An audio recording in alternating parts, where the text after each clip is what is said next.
Capítulo 5. Las raíces de la religión. Para un psicólogo evolucionario, la extravagancia universal de los rituales religiosos, con sus costos en tiempo, recursos, dolor y privaciones, debería sugerirle, tan vívidamente como el trasero de un mandril, que la religión podría ser adaptiva. De Marek Kohn. 1. Subtítulo: El imperativo darwiniano. Todo el mundo tiene su teoría consentida sobre de dónde proviene la religión y por qué las culturas humanas la tienen. Esta da consuelo y confort. Promueve la solidaridad entre los grupos. Satisface nuestras ansias de entender el porqué de nuestra existencia. Llegaré a explicaciones de este tipo en un momento, pero quiero comenzar con una pregunta previa. Una que tiene precedencia por razones que veremos. Una pregunta darwiniana sobre la selección natural. Sabiendo que nosotros somos el producto de la evolución darwiniana, nosotros deberíamos preguntar cuál presión o cuáles presiones ejercidas por la selección natural favorecieron el impulso hacia la religión.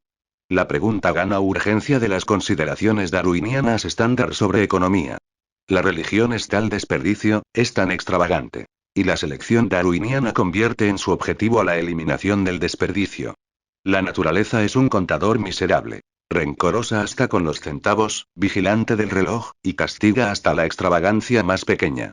Sin descanso e incesantemente. Como explicó Darwin, la selección natural realiza escrutinios diariamente y a cada hora, por todo el mundo, de toda variación. Hasta la más ligera, rechazando a la que es mala, preservando y añadiendo toda la que es buena.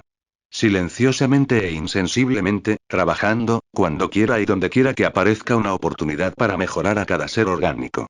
Si un animal silvestre habitualmente desempeña alguna actividad inútil, la selección natural favorecerá a los individuos rivales que dedican su tiempo y energía, en vez, a sobrevivir y reproducirse. La naturaleza no puede costear frívolos jeux d'esprit francés. Acertijos. Adivinanzas. El utilitarianismo se impone inmisericordiamente, aun si no siempre parezca de ese modo. Frente a esto, la cola de un pavo real es un jeu d'esprit par excellence francés. Un acertijo por excelencia con toda seguridad no favorece a la supervivencia de su poseedor. Pero sí beneficia a los genes que lo distinguen a él de sus menos espectaculares rivales. La cola es una propaganda, que compra su lugar en la economía de la naturaleza atrayendo a las hembras. Lo mismo es cierto de la mano de obra y el tiempo que un pájaro boer macho dedica a su lecho nupcial. Una especie de cola externa construida con hierbas, ramitas, frutas pequeñas y coloridas, flores. Y, cuando están disponibles, cuentas, baratijas y tapas de botellas.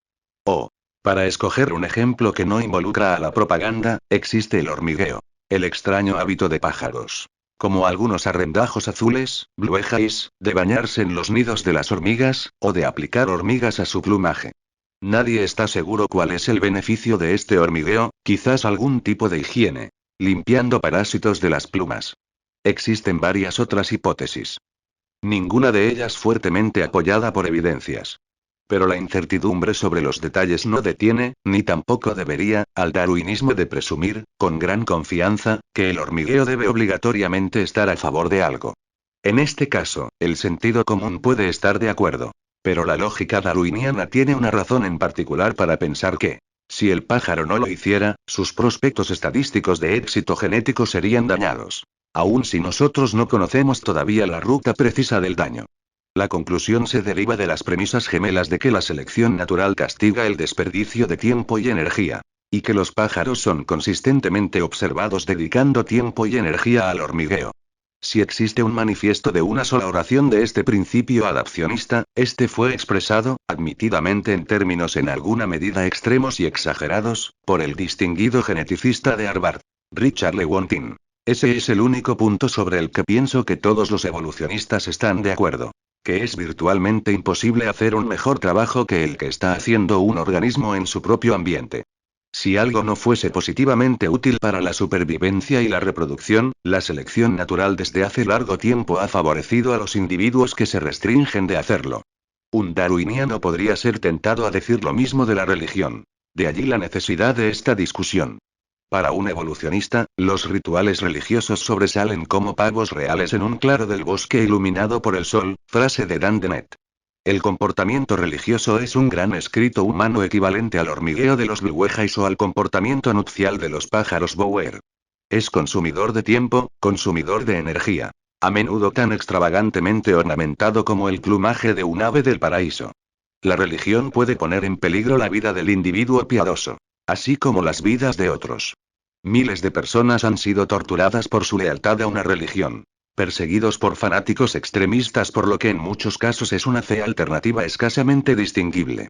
La religión devora los recursos, algunas veces en escala masiva. Una catedral medieval podría consumir un siglo hombre en su construcción.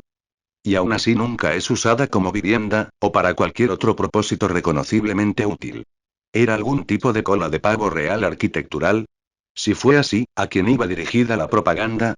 La música sacra y las pinturas devotas monopolizaron grandemente el talento medieval y renacentista.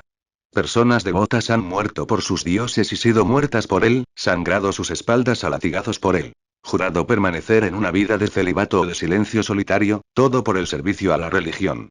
¿Para qué es todo esto? ¿Cuál es el beneficio de la religión? Por beneficio, el darwiniano normalmente significa algún mejoramiento en la supervivencia de los genes del individuo. Lo que está ausente aquí es el importante punto de que el beneficio darwiniano no está restringido a los genes del organismo individual. Existen tres objetivos alternativos a este beneficio.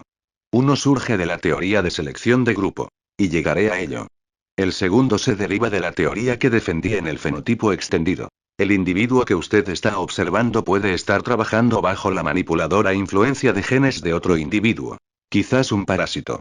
Dan Dennett nos recuerda que el resfriado común es universal a todos los pueblos humanos en la misma forma en que lo es la religión. Aún así, no queremos sugerir que los resfriados nos benefician.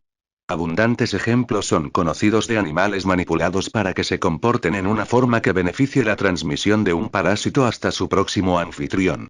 Yo encapsulé este punto en mi teorema central del fenotipo extendido. El comportamiento de un animal tiende a maximizar la supervivencia de los genes a favor de ese comportamiento, sin importar que esos genes estén en el cuerpo de un animal en particular que desempeña ese comportamiento. Tercero, el teorema central puede sustituir a los genes por el término más general replicadores. El hecho de que la religión es ubicua probablemente significa que ha funcionado en beneficio de algo. Pero puede que no sea en beneficio de nosotros o de nuestros genes. Puede ser para el beneficio de solo las ideas religiosas en sí mismas, hasta el grado que ellas se comportan en forma parecida a los genes, como replicadores. Trataré esto abajo, bajo el título. Camina suavemente, porque estás caminando sobre mis memes. Mientras tanto, me apuraré con las más tradicionales interpretaciones del darwinismo, en el cual se asume que beneficio significa beneficio a la supervivencia y reproducción del individuo. Los pueblos cazadores y recolectores como las tribus aborígenes de Australia presumiblemente viven en una forma parecida a como lo hicieron nuestros distantes antepasados. El filósofo de la ciencia neozelandesa australiano, Kim Sterelny, señala un contraste dramático en sus vidas. Por una parte, los aborígenes son estupendos sobrevivientes bajo condiciones que ponen a prueba sus habilidades prácticas al máximo. Pero, continúa Sterelny, a pesar de lo inteligente que sea nuestra especie, nosotros somos perversamente inteligentes. Las mismas personas que son tan expertas sobre el mundo natural, y en cómo sobrevivir en él, simultáneamente atiborran sus mentes con creencias que son palpablemente falsas y para las cuales la palabra inútil es una generosa subestimación. El mismo Sterelny está familiarizado con los pueblos aborígenes de Papúa Nueva Guinea. Ellos sobreviven bajo arduas condiciones donde es difícil obtener alimentos. Debido a su esfuerzo son poseedores de un legendario y minucioso entendimiento de su ambiente biológico. Pero lo combinan con profundas y destructivas obsesiones con la contaminación de la menstruación femenina y la brujería. Muchas de las culturas locales son atormentadas por el miedo a la brujería y a la magia. Y por la violencia que acompaña a esos miedos. Sterelny nos desafía a explicar cómo podemos ser simultáneamente tan inteligentes y tan brutos. Aunque los detalles difieren a lo largo del mundo, ninguna cultura conocida carece de alguna versión de fantasías rituales de la religión que son consumidoras de tiempo, consumidoras de riqueza, provocadoras de hostilidades, contrarias a los hechos, y contraproducentes. Algunos individuos educados pueden haber abandonado la religión. Pero todos fueron criados en una cultura religiosa de la cual ellos tuvieron que tomar una decisión consciente de separarse. El viejo chiste norirlandés. Sí, pero ¿eres tú un ateo protestante o un ateo católico? Está clavado con una verdad amarga. El comportamiento religioso puede ser llamado universalmente humano en la misma forma en que puede serlo el comportamiento heterosexual. Ambas generalizaciones permiten excepciones individuales. Pero todas esas excepciones conocen demasiado la norma de la cual ellos se han separado. Las características universales de las especies demandan una explicación darwiniana. Obviamente, no existe dificultad para explicar la ventaja darwiniana del comportamiento sexual. Es sobre producir bebés. Aun en aquellas ocasiones donde la contraconcepción y la homosexualidad parecen contradecirla. ¿Pero qué hay sobre el comportamiento religioso?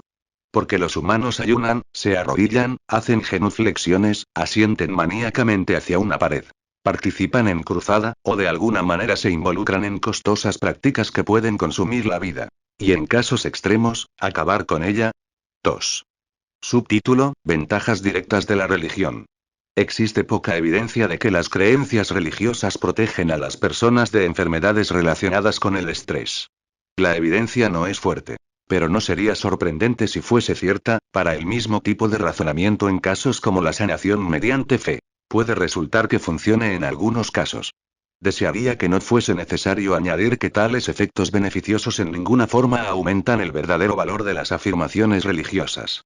En las palabras de George Bernard Shaw, el hecho de que un creyente es más feliz que un escéptico no es más un punto que el hecho de que un hombre borracho es más feliz que uno sobrio.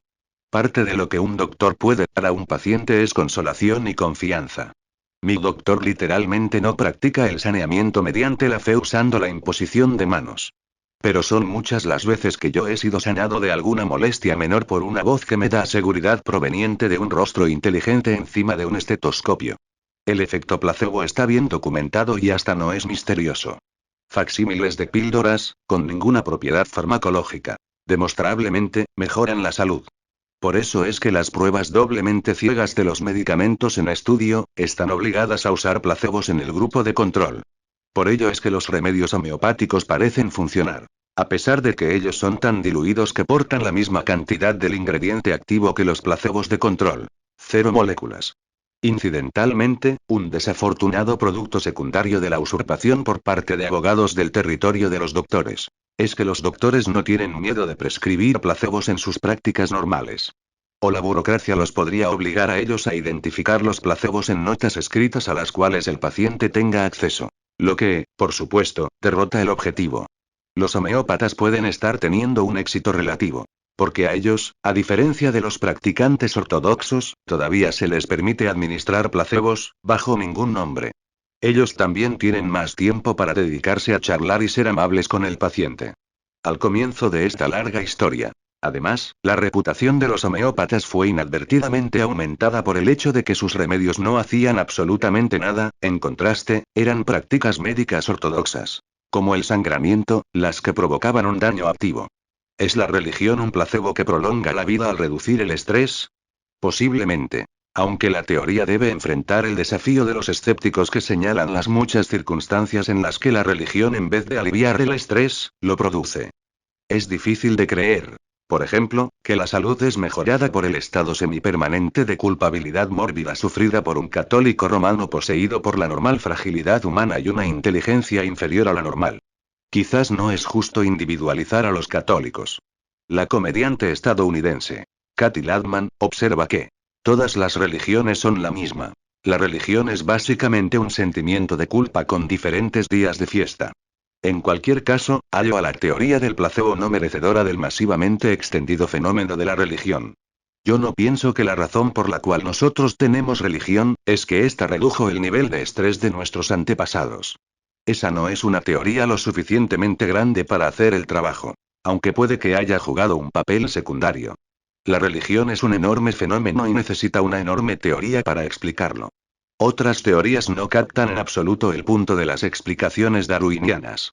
Estoy hablando sobre sugerencias como: la religión satisface nuestra curiosidad sobre el universo y nuestro lugar en él. O la religión suministra consuelo. Puede que exista una verdad psicológica aquí. Como veremos en el capítulo 10. Pero tampoco es en sí misma una explicación darwiniana. Como dijo agudamente Steven Pinker de la teoría del consuelo, en cómo funciona la mente, solo hace surgir la pregunta de por qué evolucionaría una mente para hallar confort en creencias que ella puede ver claramente que son falsas. Una persona que se está congelando no encuentra confort pensando que está calientito. Una persona, enfrentada cara a cara con león no se calma convenciéndose a sí misma de que es un conejo. Y, como mínimo, la teoría del consuelo necesita ser traducida a términos darwinianos, y eso es más difícil de lo que usted pueda pensar. Las explicaciones psicológicas en cuanto a que las personas encuentran algunas creencias agradables o desagradables, son explicaciones aproximadas, no definitivas.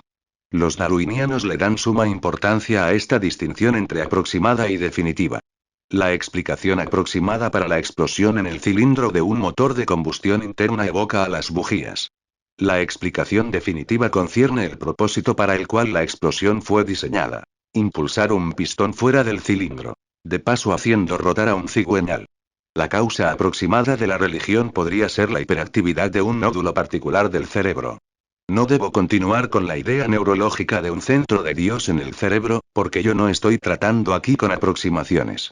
Esto no es para restarle importancia. Para leer una discusión sucinta, recomiendo el libro de Michael Shermer. ¿Cómo creemos nosotros? La búsqueda de Dios en una era de ciencia, la que incluye la sugerencia de Michael Persinger y otros de que las experiencias religiosas visionarias están relacionadas con la epilepsia del lóbulo temporal del cerebro. Pero mi preocupación en este capítulo es con la explicación darwiniana definitiva. Si los neurocientíficos encuentran un centro de Dios en el cerebro, los científicos darwinianos como yo, todavía queremos entender la presión de la selección natural que lo favoreció. Porque aquellos de nuestros antepasados que poseían una tendencia genética a poseer un centro de Dios sobrevivían para tener más nietos que sus rivales que no la tenían. La pregunta darwiniana definitiva no es una mejor pregunta, ni una pregunta más profunda, ni más científica que la aproximación neurológica. Pero es sobre la que yo estoy tratando aquí. Tampoco están los darwinianos satisfechos por explicaciones políticas. ¿Cómo? La religión es una herramienta usada por la clase gobernante para subyugar a las clases bajas. Seguramente es cierto que los esclavos negros en los Estados Unidos de América eran consolados por las promesas de otra vida, que minimizaba su desatisfacción con esta y de paso beneficiando a sus dueños. La pregunta sobre si las religiones son deliberadamente diseñadas por sacerdotes o gobernantes cínicos es una interesante, a la que los historiadores deberían atender. Pero esta, en sí misma, no es una pregunta darwiniana. Los darwinianos todavía quieren saber por qué las personas son vulnerables a los encantamientos de la religión. Y en consecuencia, a la explotación por parte de sacerdotes, políticos y reyes. Un manipulador cínico podría usar el ansia sexual como una herramienta de poder político. Pero nosotros todavía necesitamos la explicación darwiniana de por qué funciona. En el caso del ansia sexual, la respuesta es fácil. Nuestros cerebros están conformados para disfrutar del sexo. En estado natural, para producir bebés. O un manipulador político podría usar la tortura para alcanzar sus fines.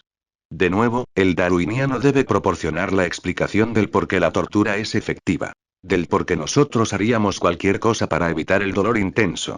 De nuevo, parece obvio hasta el punto de la banalidad. Pero el darwiniano todavía necesita deletrearlo. La selección natural ha establecido a la percepción del dolor como una indicación de daño corporal. Y programado para evitarlo. Aquellos raros individuos que no pueden sentir dolor, o no se preocupan por evitarlo, usualmente mueren jóvenes de heridas que el resto de nosotros hubiésemos dado pasos para evitarlas. Ya sea que es cínicamente explotada, o que se manifieste a sí misma espontáneamente, que explica definitivamente nuestra ansia de dioses. 3. Subtítulo, selección grupal. Algunas supuestas respuestas definitivas resultan ser, o son reconocidamente, teorías de selección grupal. La selección grupal es la controversial idea de que la selección natural darwiniana escoge entre especies u otros grupos de individuos. El arqueólogo de Cambridge, Colin Renfrew, sugiere que la cristiandad sobrevivió gracias a una forma de selección grupal porque promovía la idea de lealtad dentro del grupo y amor fraterno dentro del grupo. Y esto ayudó a sobrevivir a los grupos religiosos a expensas de grupos menos religiosos.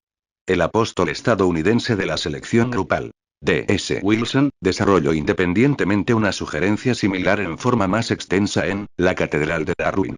Aquí está un ejemplo inventado, para mostrar cómo podría lucir una teoría de selección grupal sobre la religión. Una tribu con un dios de las batallas activamente beligerante gana guerras en contra de tribus rivales cuyos dioses urgen la paz y la armonía. O tribus sin dioses en lo absoluto. Los guerreros que inconmoviblemente creen que la muerte de un mártir lo enviará a él directamente al paraíso. Pelean valientemente, y voluntariamente entregan sus vidas. Así que las tribus con este tipo de religión son más probables de sobrevivir en las guerras intertribales. Robar los rebaños de las tribus conquistadas, y capturar a sus mujeres para convertirlas en sus concubinas. Tales exitosas tribus prolíficamente hacer surgir tribus hijas que salen a propagar más tribus hijas, todas adorando al mismo dios tribal. La idea de un grupo produciendo grupos hijos. Como los panales que lanzan a sus enjambres. No es implausible, de paso. El antropólogo Napoleón Chagnon hizo un mapa de tal fisionamiento de aldeas en su celebrado estudio de pueblos feroces. Los Yanomamo de la selva suramericana. Chagnon no apoya la selección grupal. Ni yo tampoco. Existen formidables objeciones contra ella. Siendo uno de los contendientes en la controversia, debo estar advertido de no desplazarme por mi favorita y briosa tangente, fuera del tema principal de este libro. Algunos biólogos dejar ver la existencia de una confusión entre una verdadera selección grupal, como la de mi ejemplo hipotético del dios de las batallas, y algo más que ellos llaman selección grupal. Pero que después de una inspección más cercana, resulta ser selección parental o altruismo recíproco, vea el capítulo 6. Aquellos de nosotros que le damos poca importancia a la selección grupal admitimos que en principio, puede ocurrir. El asunto es si representa una fuerza significativa de la evolución. Cuando se la enfrenta contra la selección a niveles más bajos, como cuando la selección grupal es usada para explicar autosacrificio individual, la selección de niveles más bajos es probable de ser más fuerte. En nuestra hipotética tribu, imagine a un guerrero que solo cuida de sus intereses personales en un ejército dominado por aspirantes a mártir ansiosos de morir por la tribu y ganarse la recompensa celestial. Él solo sería ligeramente menos probable de finalizar en el lado ganador como resultado de mantenerse en la retaguardia para salvar su propio pellejo. El martirio de sus camaradas lo beneficiará a él más de lo que beneficia a cada uno de ellos en promedio, porque ellos estarán muertos. Él y sus genes son más probables de reproducirse hacia la siguiente generación, por rehusarse a convertirse en mártir. En consecuencia, las tendencias hacia el martirio declinarán en las futuras generaciones. Este es un simplificado ejemplo de juguete. Pero ilustra un problema perenne en la selección grupal. Las teorías de selección grupal de autosacrificio individual siempre son vulnerables a la subversión desde su interior. Las muertes individuales y las reproducciones ocurren en una más rápida escala de tiempo y con mayor frecuencia que las extinciones grupales y los fisionamientos. Pueden armarse diseños matemáticos para arribar a condiciones especiales bajo las cuales la selección grupal pueda ser evolucionariamente poderosa. Estas condiciones especiales son usualmente no realistas en su naturaleza. Pero puede argumentarse que la religión en agrupamientos tribales humanos, promueve tales condiciones especiales que de otra manera no serían realistas. Esta es una interesante línea teórica. Pero no la seguiré aquí excepto para conceder que el mismo Darwin, a pesar que él era un tozudo defensor de la selección a nivel del organismo individual, llegó tan cerca como nunca al seleccionismo grupal en su discusión sobre las tribus humanas. Cuando dos tribus de hombres primitivos, viviendo en el mismo país, entraban en competencia, manteniendo todas las demás condiciones iguales, si la tribu que tuviese un mayor número de miembros, valerosos, considerados y fieles, que siempre estaban listos para advertirse entre ellos del peligro, y ayudar y defenderse el uno al otro. Esta tribu, sin duda, tendría éxito en conquistar a la otra. Personas egoístas e inclinadas a la controversia, no llegan a ser coherentes. Y sin coherencia nada puede efectuarse. Una tribu que poseyese las cualidades de arriba en un alto grado, se extenderá y será victoriosa sobre otras tribus. Pero con el transcurso del tiempo, a juzgar por toda la historia pasada, será a su vez conquistada por alguna otra tribu aún más altamente equipada. Para satisfacer a cualquier especialista biológico que pueda estar leyendo esto, debo añadir que la idea de Darwin no era estrictamente la selección grupal. En el verdadero sentido de grupos exitosos produciendo grupos hijos cuya frecuencia podría ser contada en una metapoblación de grupos. En vez de eso, Darwin visualiza tribus con miembros altruistas y cooperativos, extendiéndose y llegando a ser más numerosos en términos del número de individuos. El modelo de Darwin es más parecido a la expansión de la ardilla gris en Gran Bretaña a expensas de la roja. Reemplazo ecológico, no verdadera selección grupal. 4. Subtítulo: La religión como subproducto de algo más. En cualquier caso, quiero ahora poner a un lado la selección grupal y pasar a mi propio punto de vista sobre el valor darwiniano de supervivencia de la religión. Soy uno de un creciente número de biólogos que ve a la religión como un subproducto de algo más. Más generalmente, creo que nosotros, los que especulamos sobre el valor de supervivencia darwiniano, necesitamos pensar sobre subproductos.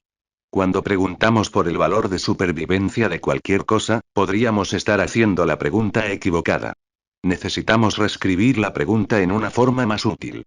Quizás la característica en la cual estamos interesados, religión en este caso, no tiene, por su cuenta, un valor directo de supervivencia, sino que es un subproducto de algo más que sí lo tiene. Encuentro útil presentar la idea del subproducto con una analogía de mi propia especialidad. El comportamiento animal. Las polillas vuelan hacia la llama de las velas. Y esto no luce como un accidente. Ellas se salen de su camino para hacer una chamuscada ofrenda de sí mismas. Podríamos etiquetarlo como comportamiento de autoinmolación y, bajo ese provocativo nombre, preguntarnos cómo en la Tierra pudo la selección natural favorecer tal comportamiento. Mi punto es que nosotros debemos reescribir la pregunta antes de que intentemos obtener una respuesta inteligente. No es suicidio. El aparente suicidio emerge de un inadvertido efecto secundario de algo más. ¿Un producto de qué? Bien, aquí está una posibilidad, que servirá para hacer el punto. La luz artificial es una recién llegada a la escena nocturna. Hasta hace poco las únicas luces nocturnas a la vista eran la luna y las estrellas. Ellas están en el infinito óptico. Así que los rayos de luz que provienen de ellas son paralelos. Esto la convierte a ellas en útiles para ser usadas como brújulas. Los insectos son conocidos por usar a los objetos celestiales como el sol y la luna para mantenerse precisamente en una línea recta. Y ellos pueden usar la misma brújula, con signo revertido, para regresar a casa después de haberse alimentado. El sistema nervioso de los insectos es adepto a establecer reglas temporales de este tipo. Asume un curso de tal forma que los rayos de luz golpeen tus ojos a un ángulo de 30 grados. Como los insectos tienen ojos compuestos, con tubos rectos o guías de luz radiando hacia afuera desde el centro del ojo como las espinas de un puercoespín, esto puede resultar en la práctica como simplemente mantener la luz en un tubo umatidium en particular. Pero la brújula de luz depende críticamente de que el objeto celestial esté en un infinito óptico. Si no está allí, los rayos de luz no son paralelos, sino que divergen como los rayos de la rueda de una bicicleta. Un sistema nervioso que aplica un ángulo de 30 grados, o cualquier otro ángulo agudo, como regla temporal, a una vela cercana, como si esta fuese la luna en un infinito óptico, llevará a la polilla en una trayectoria en espiral, hacia la llama. Dibújelo usted mismo usando algún ángulo agudo en particular, y producirá una elegante espiral logarítmica hacia la vela. Aunque fatal. En esta circunstancia en particular, la regla temporal de la polilla todavía es, en promedio, una buena, porque, para una polilla, el avistamiento de velas es raro en comparación con el avistamiento de la luna. Nosotros no notamos a las cientos de polillas que están silenciosamente y efectivamente conduciéndose a sí mismas usando la luz de la luna o de las estrellas. O hasta el brillo de una ciudad distante. Solo vemos a las polillas dando vueltas hacia las llamas de nuestras velas, y nos hacemos la pregunta equivocada. ¿Por qué están estas polillas cometiendo suicidio? En vez de eso, nosotros deberíamos preguntarnos por qué ellas tienen sistemas nerviosos que las dirigen mediante el mantenimiento de ángulos fijos hacia fuentes de luz. Una táctica que notamos solo cuando funciona mal. Cuando la pregunta es reescrita, el misterio se evapora. Nunca fue correcto llamarlo suicidio. Es un subproducto del mal funcionamiento de una brújula normalmente útil. Una polilla y su atracción fatal hacia la llama de las velas ahora, aplique la lección del subproducto al comportamiento religioso en humanos. Nosotros observamos a grandes cantidades de personas, en muchas áreas llega hasta el 100%, que mantienen creencias que contradicen completamente hechos científicos demostrables, así como a religiones rivales seguidas por otros. Las personas no solo mantienen esas creencias con apasionada certidumbre, sino que dedican tiempo y recursos a costosas actividades que se derivan de mantener esas creencias. Ellas mueren por ellas. O matan por ellas. Nos maravillamos ante esto. Así como nos maravillamos ante el comportamiento de autoinmolación de las polillas. Confundidos, nos preguntamos por qué. Pero mi punto es, que podríamos estar haciendo la pregunta equivocada. El comportamiento religioso podría ser un mal funcionamiento. Un desafortunado subproducto de una subyacente propensión psicológica que en otras circunstancias es, o alguna vez fue, útil. Desde este punto de vista, la propensión que fue naturalmente seleccionada en nuestros antepasados no era per se la religión. Tenía algún otro beneficio. Y solo incidentalmente, se manifiesta a sí misma como comportamiento religioso. Entenderemos el comportamiento religioso solo después que le hayamos dado otro nombre. Si entonces, la religión es un subproducto de algo más, ¿qué es ese algo más? ¿Cuál es la contraparte del hábito de la polilla de navegar usando brújulas de luz celestial? ¿Cuál es la ventajosa característica primitiva que algunas veces funciona mal para generar a la religión? Ofreceré una sugerencia por medio de una ilustración. Pero debo enfatizar que este es solo un ejemplo del tipo de cosas que quiero significar. Y llegaré a sugerencias paralelas presentadas por otros. Yo estoy mucho más comprometido con el principio general de que la pregunta debe ser apropiadamente planteada. Y si es necesario, reescrita, de lo que estoy con cualquier respuesta en particular. Mi hipótesis específica es sobre los niños. Mucho más que cualquier otra especie, nosotros sobrevivimos gracias a la experiencia acumulada por las generaciones previas. Y esas experiencias necesitan ser transmitidas a los niños para su protección y bienestar. Teóricamente, los niños podrían aprender de la experiencia personal a no acercarse al borde de un precipicio. A no ingerir frutas de color rojo que nunca había visto ni probado antes. A no nadar en aguas infectadas de cocodrilos.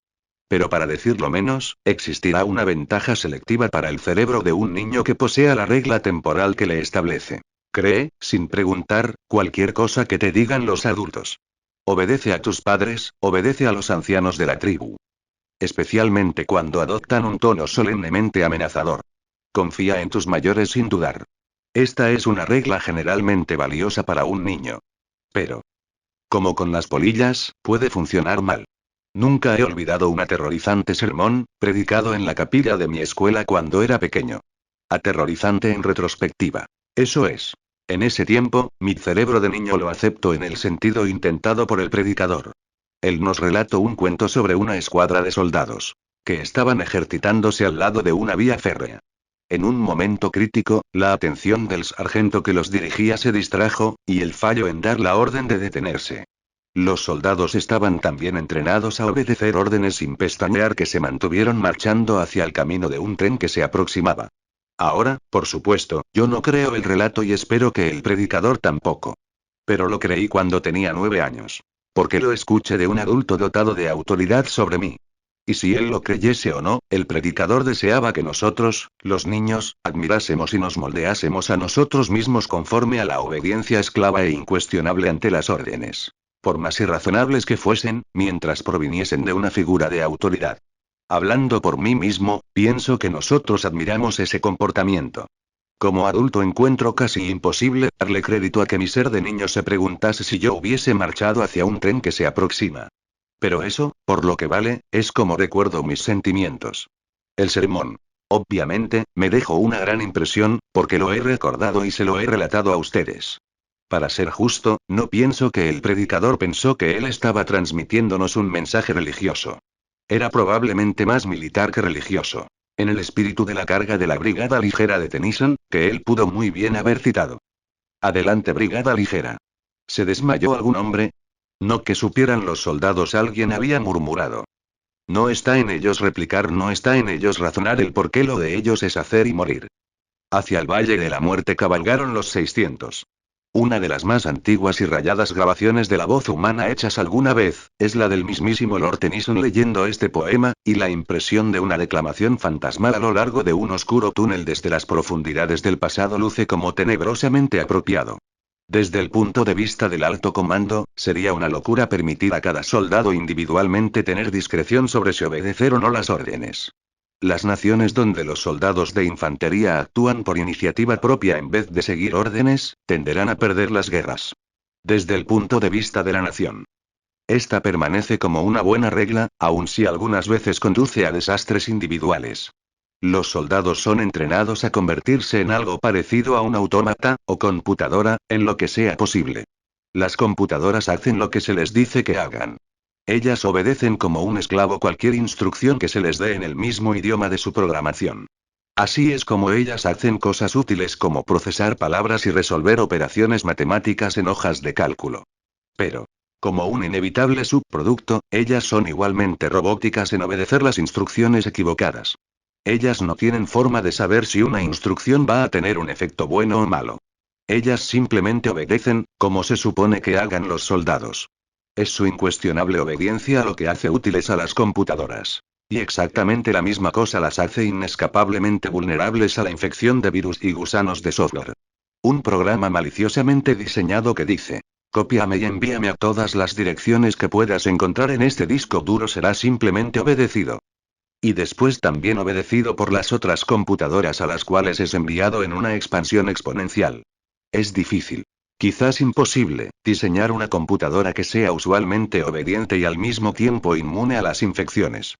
Si he hecho bien mi trabajo de suavización, usted ya debe haber completado mi argumento sobre los cerebros infantiles y la religión. La selección natural construye cerebros infantiles con una tendencia a creer cualquier cosa que sus padres y adultos tribales les digan. Tan confiada obediencia es valiosa para la supervivencia.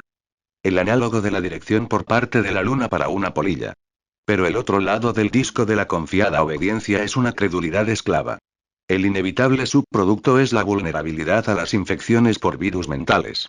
Por excelentes razones relacionadas con la supervivencia darwiniana. Los cerebros infantiles necesitan confiar en sus padres. Y en los otros adultos en los cuales sus padres les dicen que confíen. Una consecuencia automática es que quien confía no tiene forma de distinguir los buenos consejos de los malos. El niño no puede saber que no chapotees en el Limpopo infectado de cocodrilos si es un buen consejo. Ni tampoco. Debes sacrificar una cabra cuando llegue la luna llena. O las lluvias no llegarán. Ambas advertencias suenan igualmente confiables. Ambas provienen de respetadas fuentes y son transmitidas con solemne insistencia que demandan respeto y obediencia. Lo mismo ocurre con proposiciones sobre el mundo, sobre el cosmos, sobre moralidad, y sobre la naturaleza humana. Y, muy probablemente, cuando el niño crezca y tenga niños propios, él o ella les transmitirán a sus niños todo el lote, los sin sentido así como los buenos sentidos, usando las mismas maneras de infecciosa seriedad. En este modelo nosotros debemos esperar que, en diferentes regiones geográficas, diferentes creencias arbitrarias, ninguna de las cuales con una base cierta en los hechos, serán transmitidas, para ser creídas con la misma convicción que las útiles piezas de sabiduría tradicional como la creencia en que la bosta del ganado es buena para las cosechas. Debemos esperar también que las supersticiones y otras creencias tampoco basadas en hechos, evolucionen localmente, cambien a través de las generaciones, ya sea por desviaciones al azar o por alguna forma análoga a la selección darwiniana. Eventualmente, mostrando un patrón de significativa divergencia del antepasado común. Los idiomas se separan de un progenitor común si se les da suficiente tiempo en regiones geográficas separadas, regresaré a este punto en un momento. Lo mismo parece ser cierto de creencias y mandatos sin base y arbitrarios. Transmitidos a través de las generaciones, creencias que quizás recibieron un viento favorable por la útil programabilidad del cerebro infantil. Los líderes religiosos están bien conscientes de la vulnerabilidad del cerebro infantil. Y de la importancia de lograr el adoctrinamiento bien temprano. El alarde de los jesuitas. Denme al niño por sus primeros 7 años, y yo les daré al hombre, no es menos preciso, o siniestro, por ser muy común. En tiempos más recientes. James Dobson, fundador del hoy infame movimiento Enfoque sobre la familia, está igualmente familiarizado con el principio. Aquellos que controlan lo que le es enseñado a los jóvenes. Y lo que ellos experimentan, lo que ven, oyen, piensan, y creen, determinarán el curso futuro de la nación. Pero recuerde, que mi sugerencia específica sobre la útil credulidad de la mente infantil es solo un ejemplo del tipo de cosas que podrían ser análogas a las polillas navegando guiadas por la luz de la luna y las estrellas. El etólogo experto en comportamiento animal Robert Inde, en Por qué persiste Dios. El antropólogo, Pascal Boyer, en La religión explicada, y Scott Atran, en los dioses confiamos, han propuesto independientemente la idea general de que la religión es un subproducto de las disposiciones psicológicas normales, muchos subproductos. Diría yo. Porque los antropólogos están especialmente dedicados a enfatizar la diversidad de las religiones del mundo, así como lo que ellas tienen en común. Los hallazgos de los antropólogos nos parecen extraños a aquellos de nosotros no criados conforme a esos hallazgos. Todas las creencias religiosas parecen extrañas a aquellos que no son criados conforme a ellas. Boyer hizo una investigación del pueblo Fan de Camerún, quienes creen que los brujos tienen un órgano interno parecido a un animal que vuela durante la noche y arruina las cosechas de otros pueblos o envenena su sangre. También se dice que estos brujos algunas veces se reúnen para enormes banquetes, donde devoran a sus víctimas y planifican futuros ataques. Muchos le dirán a usted que un amigo de un amigo realmente vio a los brujos volando sobre la aldea durante la noche, sentándose en una hoja de plátano y lanzando dardos mágicos a varias víctimas desapercibidas. Boyer continúa con una anécdota personal. Yo estaba mencionando este y otros exóticos relatos durante una cena en la Universidad de Cambridge, cuando uno de nuestros invitados, un prominente teólogo de Cambridge, giró hacia mí y dijo: eso es lo que hace a la antropología tan fascinante y tan difícil también. Uno tiene que explicar cómo pueden las personas creer tales sinsentidos, lo que me dejó estupefacto. La conversación había avanzado antes de que yo pudiese hallar una respuesta pertinente, relacionada con paílas y ollas. Asumiendo que el teólogo de Cambridge fuese un cristiano de la corriente mayoritariamente aceptada, él probablemente creía en alguna combinación de lo siguiente. En la época de nuestros antepasados, un hombre nació de una madre virgen sin que estuviese involucrado ningún padre biológico. El mismo hombre sin padre llamó a un amigo llamado Lázaro, que había estado muerto lo suficiente para herer, y Lázaro prontamente regresó a la vida. El mismo hombre sin padre volvió a vivir después de haber estado muerto y enterrado durante 3 días. 40 días después, el hombre sin padre subió al tope de una colina y desapareció corpóreamente hacia el cielo. Si usted murmura sus pensamientos privadamente en el interior de su cabeza, el hombre sin padre, y su padre, quien es el mismo, escuchará sus pensamientos y podría actuar sobre ellos. Él es simultáneamente capaz de escuchar los pensamientos de cada persona que habita en el mundo. Si usted hace algo malo, o algo bueno, el mismo hombre sin padre lo ve todo, aun si nadie más lo ve. Usted puede ser recompensado o castigado según lo que haga, incluyendo después de su muerte. La Madre Virgen del hombre sin padre nunca murió, sino que ascendió corpóreamente al cielo. El pan y el vino, si son bendecidos por un sacerdote, que debe tener testículos, se convierten en el cuerpo y la sangre del hombre sin padre. ¿Qué pensaría un antropólogo sobre estas creencias si fuese la primera vez que las escuchase mientras realizaba un trabajo antropológico de campo en Cambridge? 5. Subtítulo: psicológicamente preparado para la religión. La idea de subproductos psicológicos fluye naturalmente del importante campo en desarrollo de la psicología evolucionaria. Los psicólogos evolucionarios sugieren que, de la misma forma en que el ojo es un órgano que evolucionó para ver, y el ala es un órgano que evolucionó para volar, así es el cerebro. Una colección de órganos, o nódulos, que evolucionaron para manejar las necesidades especiales de procesamiento de datos. Existe un nódulo para manejar las relaciones familiares. Otro nódulo para manejar los intercambios recíprocos. Otro nódulo para manejar la empatía. Y así. La religión puede ser vista como un subproducto del mal funcionamiento de varios de esos nódulos. Por ejemplo, los nódulos que se encargan de formular teorías sobre otras mentes. Los nódulos a cargo de formar coaliciones. Y de discriminar a favor de los miembros del grupo propio y en contra de los extraños. Cualquiera de ellos podría servir como el equivalente humano de la navegación celestial de las polillas. Vulnerable al mal funcionamiento en el mismo tipo de forma que sugerí para la credulidad infantil. El psicólogo Paul Bloom, otro defensor del punto de vista de la religión como su producto, señala que los niños tienen una tendencia natural hacia una teoría dualística de la mente. La religión, para él, es un subproducto de ese dualismo instintivo. Nosotros los humanos, sugiere él, y especialmente los niños, nacemos naturalmente como dualistas. Un dualista reconoce una distinción fundamental entre la materia y la mente. Un monista, en contraste, cree que la mente es una manifestación de la materia, materia en un cerebro, o quizás en una computadora, y que no puede existir aparte de la materia. Un dualista cree que la mente es algún tipo de espíritu sin cuerpo que habita el cuerpo y, en consecuencia, concebiblemente, podría abandonar al cuerpo y existir en alguna otra parte. Los dualistas fácilmente interpretan a la enfermedad mental como posesión por demonios. Esos demonios serían espíritus cuya residencia en el cuerpo sería temporal. De tal manera que ellos pueden ser expulsados. Los dualistas personifican a objetos físicos inanimados a la más ligera oportunidad, viendo espíritus y demonios, hasta en cascadas y nubes. La novela de 1882 de F. Anstey, viceversa, tiene sentido para un dualista. Pero estrictamente, debería ser incomprensible para alguien como yo. Con un sello demonista entintado en lana. El señor Bultitude y su hijo misteriosamente se dan cuenta que han intercambiado sus cuerpos. El padre, para gran regocijo del hijo, está obligado a ir a la escuela en el cuerpo del hijo. Mientras que el hijo, en el cuerpo del padre, casi arruina el negocio del padre debido a sus inmaduras decisiones. Una trama similar fue usada por P.G. Wodehouse en Gas de la Risa, donde Earl de Abersoth y una estrella infantil de cine son anestesiados al mismo tiempo en sillas de dentista vecinas la una a la otra, y se despiertan en el cuerpo del otro. De nuevo, la trama solo tiene sentido para un dualista. Tiene que existir algo perteneciente a Lord Abersoth que no es parte de su cuerpo. De otra manera, ¿cómo podría despertarse él en el cuerpo de un niño actor? Al igual que la mayoría de los científicos. Yo no soy dualista, pero aún así soy fácilmente capaz de disfrutar viceversa y Gas de la Risa.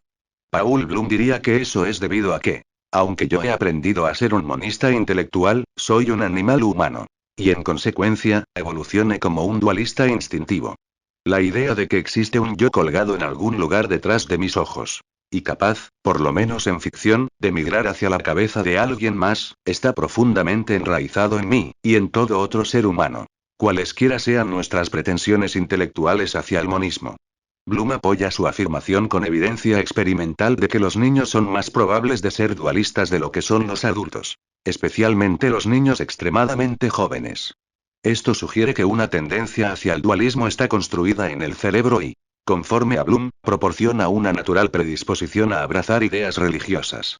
Bloom también sugiere que nosotros estamos innatamente predispuestos a ser creacionistas. La selección natural no tiene sentido intuitivo. Los niños son especialmente probables de asignar un propósito a todo. Como nos dice la psicóloga Deborah Kelleman en su artículo ¿Son los niños teístas intuitivos? Las nubes son para llover. Las rocas puntiagudas son para que los animales puedan rascarse cuando tienen picazón. La asignación de propósito a todo, es llamado teleología. Los niños son teleólogos innatos. Y puede que nunca se libren de eso. La teleología y el dualismo innatos nos predisponen, dadas las condiciones correctas, a la religión. Exactamente como la brújula de luz de mis polillas las predispone a un suicidio inadvertido. Nuestro innato dualismo nos prepara para creer en un alma que habita en el cuerpo en vez de ser una parte integral del cuerpo. Tal espíritu desincorporado puede ser fácilmente imaginado moviéndose hacia alguna otra parte, después de la muerte del cuerpo. Nosotros también podemos imaginar fácilmente la existencia de una deidad hecha de puro espíritu. No como una propiedad emergente de la materia compleja, sino existiendo independientemente de la materia. Aún más obviamente, la teleología infantil nos prepara para la religión. Si todo tiene un propósito, ¿de quién es ese propósito? De Dios. Por supuesto. Pero ¿cuál es la contraparte de la utilidad de la brújula de luz de las polillas? ¿Por qué podría la selección natural haber favorecido al dualismo y a la teleología en los cerebros de nuestros antepasados y sus hijos? Hasta ahora, mi cuenta de la teoría de los dualistas innatos solo ha planteado que los humanos nacen naturalmente dualistas y teleólogos. Pero ¿cuál sería la ventaja darwiniana? Predecir el comportamiento de entidades en nuestro mundo, es importante para nuestra supervivencia, y nosotros esperaríamos que la selección natural haya conformado nuestros cerebros para hacerlo eficientemente y rápido. ¿Podrían el dualismo y la teleología servir para esta capacidad? Podríamos entender mejor esta hipótesis a la luz de lo que el filósofo Daniel Dennett ha llamado la postura intencional. Dennett ha ofrecido una útil clasificación de 3 vías de las posturas que nosotros adoptamos cuando tratamos de entender y en consecuencia predecir el comportamiento de entidades, como animales, máquinas, o el uno al otro. Ellas son la postura física, la postura de diseño y la postura intencional. La postura física siempre funciona en principio, porque todo, últimamente, obedece a las leyes de la física. Pero descifrar las cosas usando la postura física puede ser muy lento. Para el tiempo en que nos hayamos sentado a calcular todas las interacciones de las partes movibles de un objeto, nuestra predicción de su comportamiento probablemente llegue demasiado tarde. Para un objeto que ha sido realmente diseñado, como una lavadora o una ballesta, la postura de diseño es un atajo económico. Nosotros adivinamos cómo funcionará el objeto pasando por encima de la física y apelando directamente al diseño. Como dice Dennett. Casi nadie puede predecir cuándo un reloj despertador sonará basándose en la más casual inspección de su exterior. Uno no sabe o no le importa saber si su estructura está hecha de resortes o si funciona con baterías o con la luz solar. O si está hecho de ruedas de bronce y chips de silicio que contienen piedras preciosas, uno simplemente asume que está diseñado para que la alarma suene cuando está puesta para sonar. Las cosas vivientes no son diseñadas. Pero la selección natural darwiniana les otorga a ellas una licencia de la versión de la postura de diseño. Obtenemos un atajo para entender el corazón si asumimos que fue diseñado para bombear sangre. Carl von Frisch fue conducido a investigar la visión en color de las abejas, frente a la opinión ortodoxa de que ellas eran incapaces de distinguir los colores, porque él asumió que los brillantes colores de las flores fueron diseñados para atraerlas. Las comillas están diseñadas para asustar a los creacionistas mendaces que de otra forma afirman que el gran zoólogo austríaco es uno de ellos. No hace falta decir que él fue perfectamente capaz de traducir la postura de diseño en apropiados términos darwinianos. La postura intencional es otro atajo, y es mejor que la postura de diseño. Se asume que una entidad no está meramente diseñada para un propósito, sino que es, o contiene, un agente con intenciones que guía sus acciones. Cuando usted ve a un tigre, es mejor que usted no demore su predicción sobre su probable comportamiento. Olvídese de la física y de sus moléculas. Y también del diseño de sus miembros, garras y dientes. Ese gato intenta comérselo a usted. Y posicionar a sus miembros, garras y dientes, en formas flexibles y capaces de llevar a cabo sus intenciones. La forma más rápida de adivinar su comportamiento, es la de olvidarse de la física y de la fisiología y tomar un atajo hasta el propósito intencional. Note que, exactamente igual a cómo funciona la postura de diseño aún para cosas que realmente no fueron diseñadas. Así como para las que sí lo fueron, la postura intencional funciona para cosas que no poseen deliberadas intenciones conscientes. Así como para las que sí las tienen. A mí me parece completamente plausible que la postura intencional tiene valor de supervivencia como un mecanismo cerebral que acelera la toma de decisiones en circunstancias peligrosas. Y es crucial en situaciones sociales. Es menos inmediatamente claro que el dualismo es un concomitante necesario de la postura intencional. No trataré este asunto aquí. Pero pienso que puede desarrollarse un caso de que algún tipo de teoría de otras mentes, que podría razonablemente ser descrita como dualista, es probable de subyacer en la postura intencional, especialmente donde la intencionalidad de alto nivel entra en juego.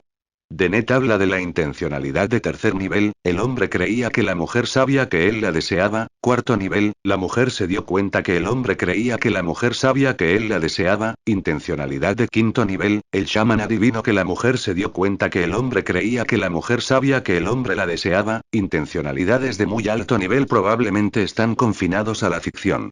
Como fue satirizado en la divertida novela de Michael Frayn Los hombres de lata. Observado en Unopoulos. Rick sabía que estaba casi seguro de que Anna sentía un apasionado desprecio por el fracaso de Fiddling Child para entender los sentimientos de ella sobre Fiddling Child.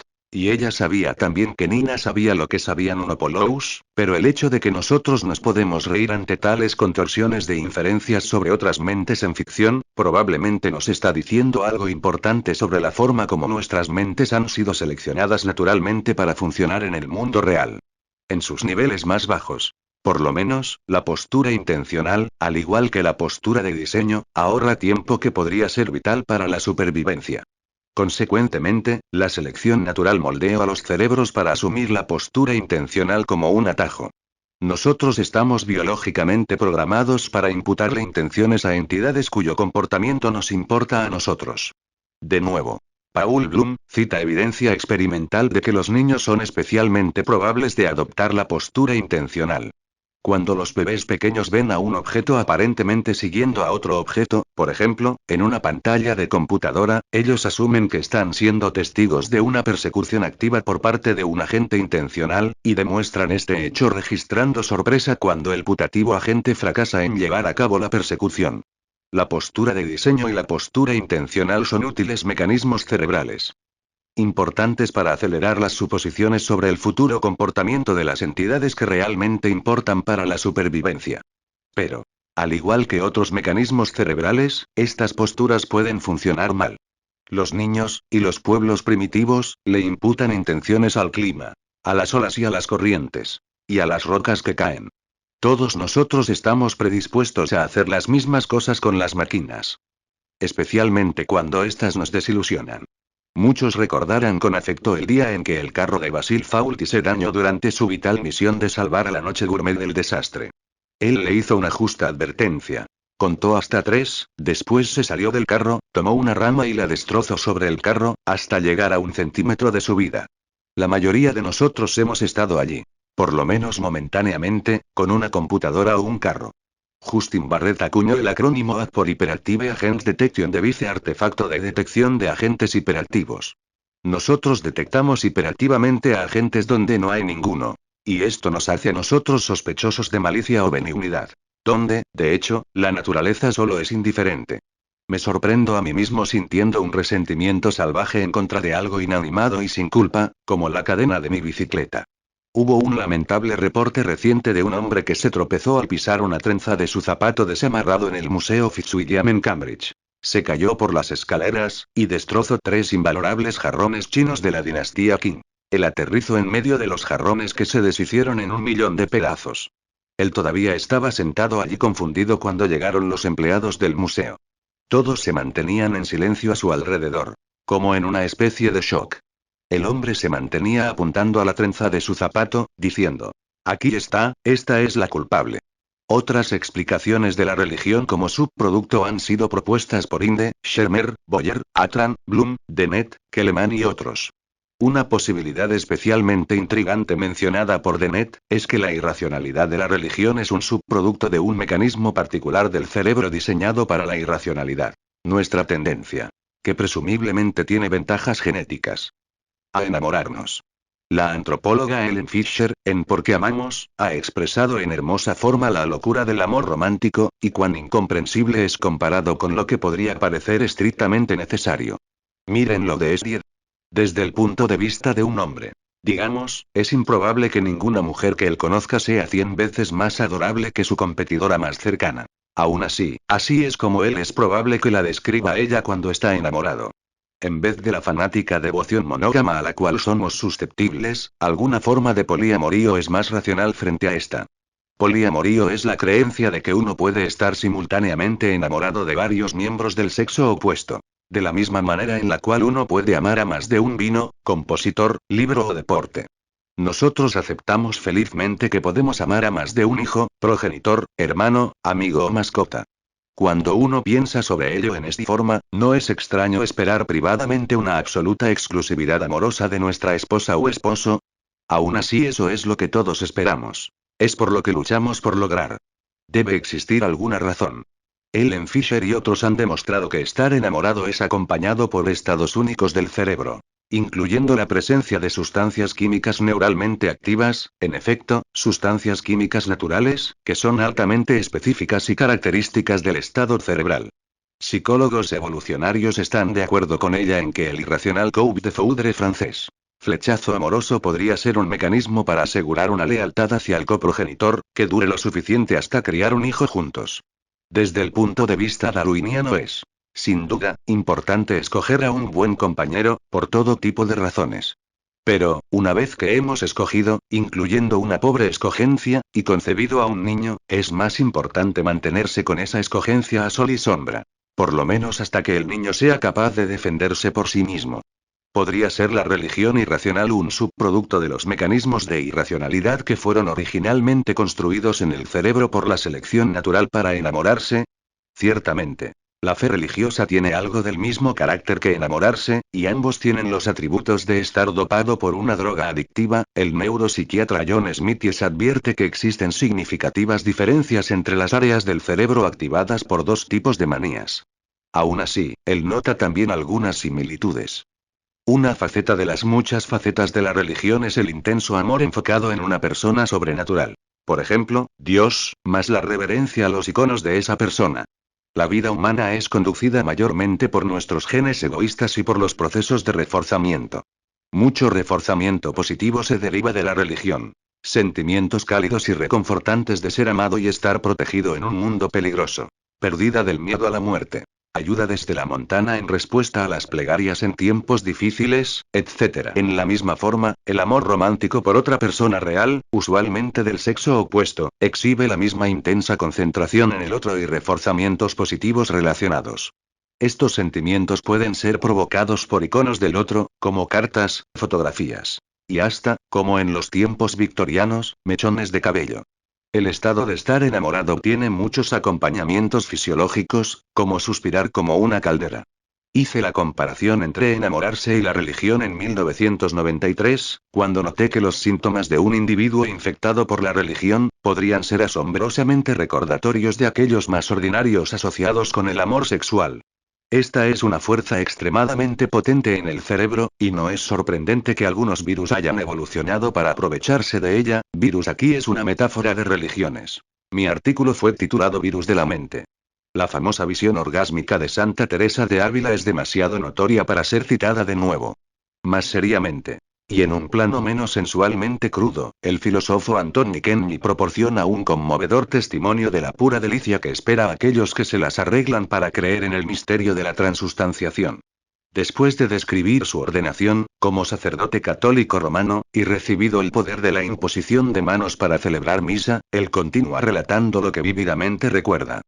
La exaltación de los primeros meses durante los cuales tuve el poder de decir misa.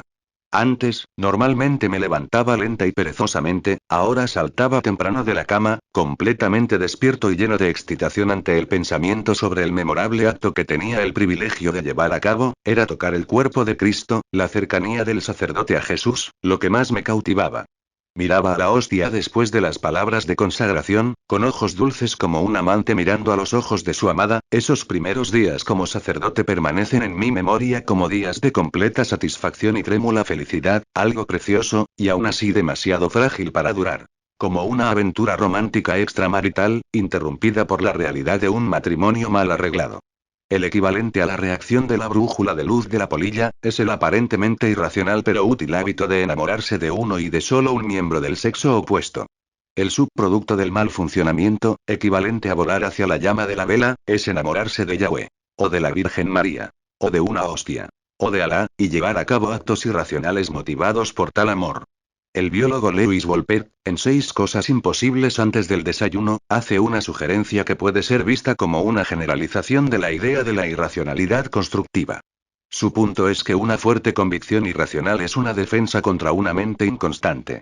Si las creencias que salvan vidas no fuesen mantenidas firmemente, hubiesen sido desventajosas en los comienzos de la evolución humana. Hubiese sido una severa desventaja. Por ejemplo, en la cacería o en la fabricación de herramientas, mantenerse constantemente cambiando de opinión. La implicación del argumento de Wolpert es que, por lo menos bajo ciertas circunstancias, es mejor persistir en una creencia irracional que vacilar, aun si nuevas evidencias o raciocinios favorecen el cambio. Es fácil ver al argumento de enamorarse como un caso especial. Y es correspondientemente fácil de ver que la persistencia irracional de Wolpert como a otra útil predisposición psicológica que podría explicar aspectos importantes del irracional comportamiento religioso. Otro subproducto. En su libro, Evolución Social, Robert Trivers agrandó su teoría evolucionaria sobre el autoengaño de 1976. El autoengaño es esconderle la verdad a la mente consciente es lo mejor para esconderle la verdad a otros. En nuestra propia especie nosotros reconocemos que ojos inquietos, manos sudorosas y voces de tono bajo y temblorosas, pueden indicar el estrés que acompaña al conocimiento consciente del intento de mentir. El mentiroso esconde estas señales al observador. Él o ella puede mentir sin el nerviosismo que acompaña al engaño. El antropólogo Lionel Tiger dice algo similar en Optimismo. La biología de la esperanza. La conexión a la suerte de irracionalidad constructiva que estamos discutiendo es vista en el párrafo de Trivers sobre la defensa perceptiva. Existe una tendencia en los humanos a ver conscientemente lo que ellos quieren ver. Ellos literalmente tienen dificultad en ver cosas con connotaciones negativas mientras ven con creciente facilidad ítems que son positivos. Por ejemplo, palabras que evocan ansiedad. Ya sea debido a la historia personal de un individuo o debido a la manipulación experimental, requieren de una mayor iluminación antes de ser percibidas. La importancia de esto para las añoranzas religiosas no debería necesitar de explicación. La teoría general de la religión como accidente o subproducto, un mal funcionamiento de algo útil, es una que deseo defender. Los detalles son variados, complicados y disputables. A favor de la claridad, debo continuar usando mi teoría del niño crédulo como representativa de las teorías del subproducto en general. Esta teoría, de que el cerebro infantil es, por buenas razones, vulnerable a la infección por virus mentales, parecerá a algunos lectores como incompleta. La mente podrá ser vulnerable. ¿Pero por qué debería ser infectada por este virus en vez de aquel? ¿Son algunos virus especialmente eficientes en infectar mentes vulnerables? Porque la infección se manifiesta a sí misma en forma de religión en vez de, bien, ¿qué? Parte de lo que quiero decir es que no importa cuál estilo en particular de sinsentido infecte la mente infantil. Porque una vez que está infectada, el niño crecerá e infectará a la próxima generación con el mismo sinsentido. Sin importar cuál sinsentido sea. Una encuesta antropológica como la rama dorada de Frazer, nos impresiona con la diversidad de las creencias humanas y racionales. Una vez que se han atrincherado en una cultura, ellas persisten, evolucionan y divergen, en una manera que recuerda a la evolución biológica. Aún así, Frazer discierne ciertos principios generales.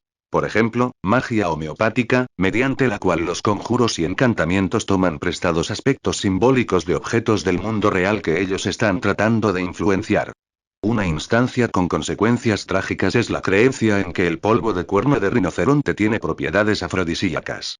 Aunque es fatua, esta leyenda se deriva del parecido del cuerno de rinoceronte al pene viril.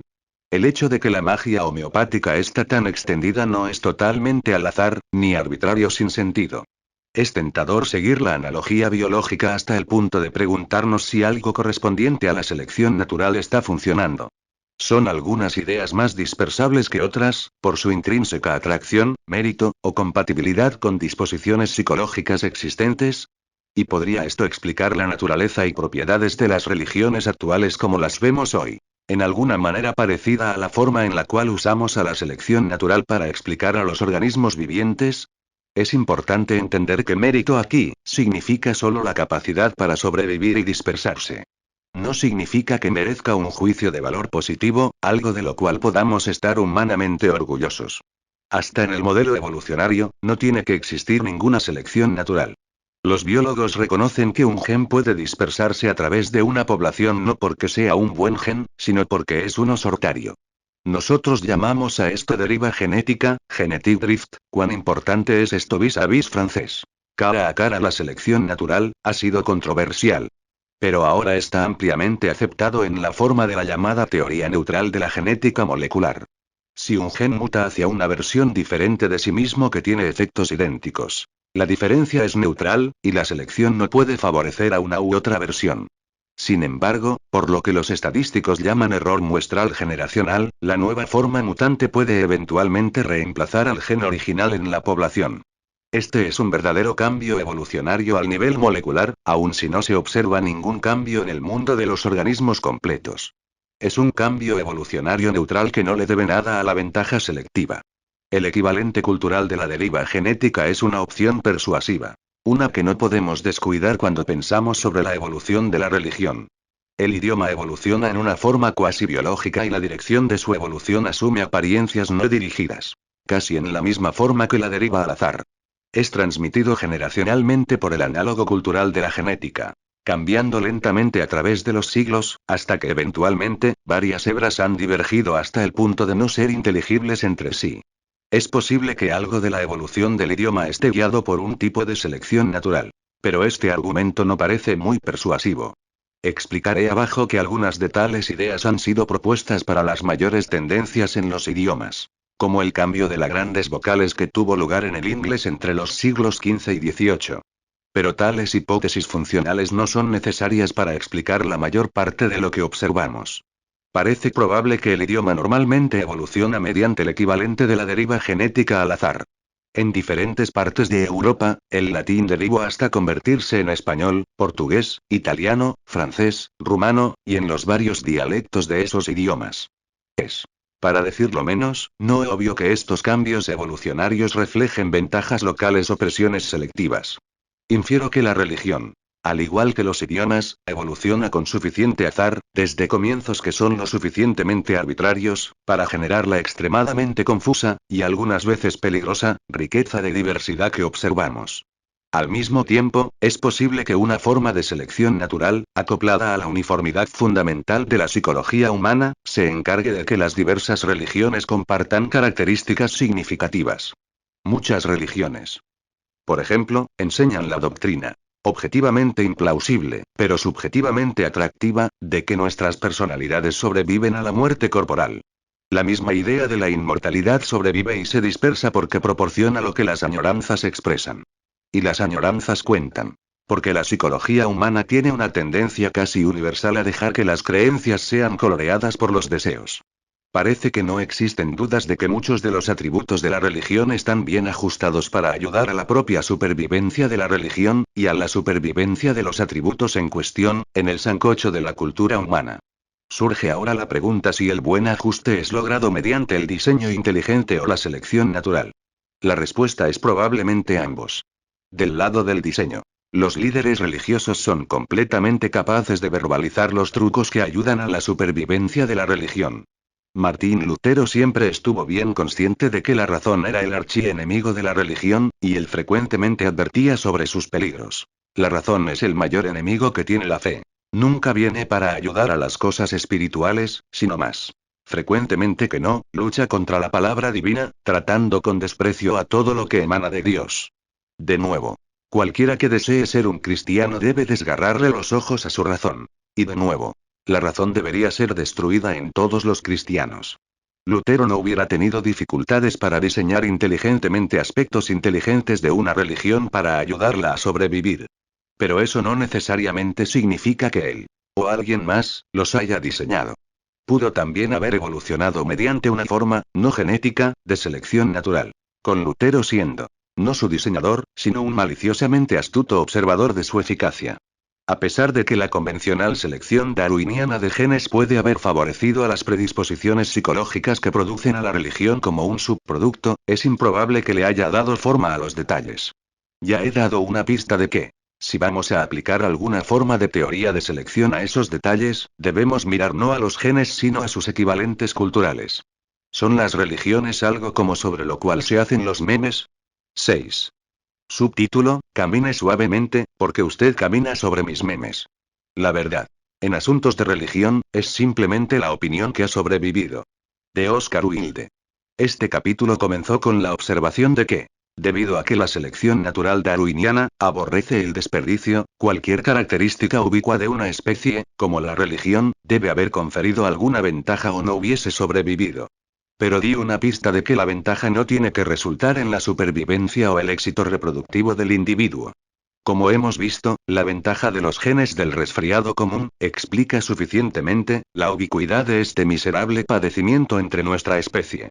Y no tienen que ser los genes los que se beneficien. Puede ser cualquier replicador. Los genes son solo los ejemplos más obvios. Otros candidatos son los virus de computadora. Y los memes, unidades de herencia cultural, y el tópico de esta sección. Si queremos entender a los memes, tenemos que mirar primero un poquito más cuidadosamente cómo exactamente funciona la selección natural. En su forma más general, la selección natural debe escoger entre replicadores alternativos. Un replicador es un trozo de información codificada que hace copias exactas de sí mismo, junto a ocasionales copias inexactas o mutaciones. El punto sobre esto es el darwiniano. Aquellas variedades de replicadores que resultan ser buenas en lograr ser copiadas se hacen más numerosas a expensas de los replicadores alternativos que son malos en lograr ser copiados. Eso, en su forma más rudimentaria, es la selección natural. El típico replicador es un gen, un trozo de ADN, que es duplicado casi siempre con extrema precisión, a través de una indefinida cantidad de generaciones. El asunto central de la teoría del meme es si existen unidades de imitación cultural que se comportan como verdaderos replicadores, en forma parecida a los genes. No estoy diciendo necesariamente que los memes son análogos cercanos a los genes. Solo que mientras más parecidos sean a los genes, mejor funciona la teoría de los memes. Y el propósito de esta sección es preguntar si la teoría de los memes podría funcionar para el caso especial de la religión. En el mundo de los genes, Las fallas ocasionales en replicación, las mutaciones, hacen que en la piscina genética la totalidad de los genes presentes en una población de una determinada especie contenga variantes alternativas de cada gen, alele, las que en consecuencia pueden ser vistas como compitiendo las unas con las otras. ¿Compitiendo en qué? Para lograr ingresar en la particular ranura cromosomática su ubicación que pertenece a ese conjunto de aleles. ¿Y cómo compiten ellos? No mediante un combate directo molécula a molécula, sino mediante representantes. Los representantes son sus rasgos fenotípicos, cosas como el largo de las piernas o el color del pelaje. Las manifestaciones de los genes en formas anatómicas, fisiológicas, bioquímicas, o en comportamientos. El destino de un gen está normalmente unido a los cuerpos en los cuales éste sucesivamente tiene asiento. En la medida en que ese gen ejerza influencia en esos cuerpos, afecta sus propios chances de sobrevivir en la piscina genética. A medida que transcurren las generaciones, la frecuencia de los genes en la piscina genética aumenta o disminuye en virtud de sus representantes fenotípicos. ¿Podría lo mismo ser cierto de los memes? En un aspecto en el cual ellos no son iguales a los genes, es que no existe nada obviamente correspondiente a la ubicación cromosomáticas ni a los aleles. Ni recombinación sexual. La piscina memética está menos estructurada y menos organizada que la piscina genética. Aún así, no es obviamente tonto hablar de una piscina memética, en la cual memes particulares podrían tener una frecuencia que puede cambiar como consecuencia de interacciones competitivas con memes alternativos. Algunas personas han objetado las explicaciones meméticas, con diferentes basamentos que usualmente surgen del hecho de que los memes no son totalmente como los genes. La exacta naturaleza física de un gen es ahora conocida, es una secuencia de A, D, N, mientras que la de los memes no lo es, y diferentes memeticistas confunden el uno al otro al cambiar de un medio físico a otro. ¿Existen los memes solo en los cerebros? ¿O tiene derecho cada copia de papel o electrónica de, digamos, un particular verso chistoso, a ser llamada meme? Entonces de nuevo, los genes se replican con una muy alta fidelidad. Mientras que los memes, si acaso se replican, no lo hacen con una baja exactitud. Estos supuestos problemas de los memes son exagerados. La objeción más importante es el alegato de que los memes son copiados con insuficiente alta exactitud para funcionar como replicadores darwinianos. La sospecha es que si la proporción de mutación en cada generación es alta, el meme se mutará a sí mismo fuera de la existencia antes de que la selección darwiniana pueda tener un impacto en su frecuencia en la piscina memética. Pero el problema es ilusorio. Piense en un maestro carpintero. O un prehistórico productor de chispas de pedernal, demostrándole una habilidad en particular a un joven aprendiz. Si el aprendiz reprodujese fielmente cada movimiento de la mano de su maestro, usted. De hecho, esperaría que el meme mutase hasta hacerse irreconocible en unas pocas generaciones de transmisión maestro/aprendiz. Pero, por supuesto, el aprendiz no reproduce fielmente cada movimiento de la mano. Sería ridículo hacerlo. En vez de eso, él nota el objetivo que el maestro está tratando de alcanzar, y lo imita. Golpea al clavo hasta que la cabeza esté pegada a la madera, usando tantos martillazos como sean necesarios. Que puede no ser el mismo número de martillazos que usó el maestro. Son esas reglas las que pueden pasar sin mutar a lo largo de un indefinido número de generaciones de imitadores. No importa que los detalles de su ejecución varíen de individuo a individuo, y de caso en caso. Puntadas en los bordados. Nudos en las cuerdas de las redes de pescar. Patrones de doblado en origami. Útiles trucos en carpintería o cerámica. Todos pueden ser reducidos a elementos discretos que realmente tienen la oportunidad de pasar a través de un indefinido número de generaciones de imitadores sin alteración.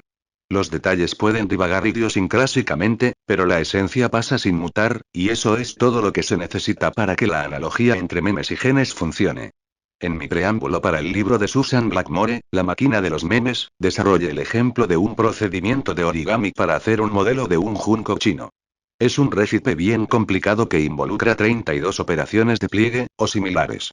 El resultado final, el junco chino, es un objeto muy agradable. Como lo son también 3 etapas intermedias en su embriología, llamadas el catamarán, la caja de 2 tapas y el marco. Todo el desempeño de hecho me recuerda a los pliegues y las invaginaciones que las membranas de un embrión atraviesan mientras metamorfosea de blástula a gástrula y a neurula. Yo aprendí a hacer el junco chino cuando niño, de mi padre, quien, aproximadamente a la misma edad adquirió esta habilidad en su internado, boarding school. Una manía de fabricar juncos chinos. Iniciada por la matrona de la escuela, se había extendido por toda la escuela en su época como una epidemia de paperas. Después murió, también como una epidemia de paperas. 26 años después, cuando la matrona hacía tiempo que se había ido, fui a la misma escuela. Reintroduje la manía y se extendió de nuevo, como otra epidemia de paperas, y después murió. El hecho de que tal habilidad enseñable pueda extenderse como una epidemia, nos dice algo importante sobre la alta fidelidad de la transmisión memética. Podemos estar seguros que los juncos fabricados por la generación de estudiantes de mi padre en la década de 1920, no eran en aspectos generales diferentes a los fabricados por mi generación en la década de 1950. Nosotros podríamos investigar el fenómeno más sistemáticamente haciendo el siguiente experimento. Una variante del juego infantil de susurros chinos, los niños estadounidenses lo llaman teléfono. Tome a 200 personas que nunca antes hayan fabricado un junco chino. Y alinéelos en grupos de 10 personas. Reúna en una mesa a un representante por cada uno de los 20 grupos. Y enséñeles mediante demostración, cómo hacer el junco chino. Ahora envíe a cada uno a escoger a una segunda persona de su grupo y a enseñarle a esa sola persona, mediante demostración cómo hacer el junco chino. Cada segunda generación entonces le enseñará a una tercera persona de su grupo. Y así, hasta que el 10º miembro de cada grupo haya sido alcanzado. Mantenga los juncos que vayan siendo hechos, y etiquételos para identificar su grupo y su generación, para posterior inspección. Yo no he hecho este experimento todavía, me gustaría hacerlo, pero tengo una fuerte predicción de lo que serán los resultados. Mi predicción es que, no todos los 20 grupos serán exitosos en pasar la habilidad intacta a la línea de sus 10 miembros, pero una significativa cantidad de ellos lo lograrán. En algunos de los grupos, habrá errores. Quizás un eslabón débil de la cadena olvidara algún paso vital del procedimiento, y cada uno aguas abajo del error. Obviamente, fallará. Quizás el equipo 4 llegara solo hasta el catamarán, pero fallara de allí en adelante. Quizás el 8º miembro del grupo 13, produzca un mutante en algún lugar entre la caja de 2 tapas y el marco y el 9º y 10º miembros de este grupo copiara la versión mutante. Ahora. Para aquellos grupos en los cuales la habilidad es transferida exitosamente, hasta la 10ª generación, tengo una predicción adicional. Si se ordena a los juncos por generación, se observará un deterioro sistemático de la calidad con cada generación. Sí. Por otra parte, usted conduce un experimento idéntico en todos los aspectos excepto que la habilidad transferida no es un origami, sino copiar un dibujo de un junco chino, habrá un deterioro sistemático en cuanto a exactitud con la cual el patrón 1 sobreviva hasta la 10ª generación. En la versión del dibujo del experimento, todos los dibujos de las 10 generaciones mantendrán un ligero parecido al dibujo de la primera generación. Y dentro de cada grupo, el parecido se deteriorará más o menos, constantemente. En la versión origami del experimento, en contraste, los errores serán todos o ninguno. Ellas serán mutaciones digitales. O un grupo no cometerá errores y el junco de la 10ª generación no será mejor ni peor en promedio que el producido por las generación 5 o la generación 1. O habrá una mutación en alguna generación en particular y todos los esfuerzos aguas abajo serán completos fracasos. A menudo reproduciendo fielmente la mutación. ¿Cuál es la diferencia crucial en las dos habilidades? Es, que la habilidad del origami consiste de una serie de acciones discretas. Ninguna de las cuales es, en sí misma, difícil de ejecutar. Mayormente, las operaciones son como doble ambos lados hacia el centro. Un miembro particular de un grupo, podría ejecutar el paso ineptamente, pero sería claro para el próximo miembro del grupo, lo que él está tratando de hacer. Los pasos del origami son autonormalizantes. Es esto lo que los hace a ellos digitales. Es como mi maestro carpintero, cuyas intenciones de enterrar el clavo hasta que su cabeza se nivele con la madera, son obvias para su aprendiz. Sin importar los detalles en las formas como el martillo golpea. O usted capta correctamente un paso dado del origami o usted no lo capta. La habilidad para dibujar, en contraste, es una habilidad análoga. Todo el mundo puede tratar. Pero algunas personas copiarán el dibujo más exactamente que otras, y nadie lo copia perfectamente. La exactitud de la copia depende. También, de la cantidad de tiempo dedicada a hacerla, y estas son cantidades continuamente variables. Algunos miembros, además, embellecerán y mejorarán, en vez de copiar exactamente, el modelo. Las palabras, por lo menos cuando ellas son entendidas, son autonormalizantes en el mismo tipo de forma que las operaciones de origami. En el juego original de susurros chinos, teléfono, se le cuenta un relato al primer niño. O una oración gramatical, y se le pide que se la susurre en el oído al próximo niño, y así. Si la oración contiene menos de 7 palabras del idioma original de los niños, existe un buen chance de que sobreviva sin mutar a través de 10 generaciones. Si es en un idioma extranjero desconocido. De tal manera que los niños se vean obligados a imitar fonéticamente en vez de repetir palabra por palabra, el mensaje no sobrevivirá. El patrón de deterioro es entonces el mismo que en el dibujo, y el mensaje será distorsionado.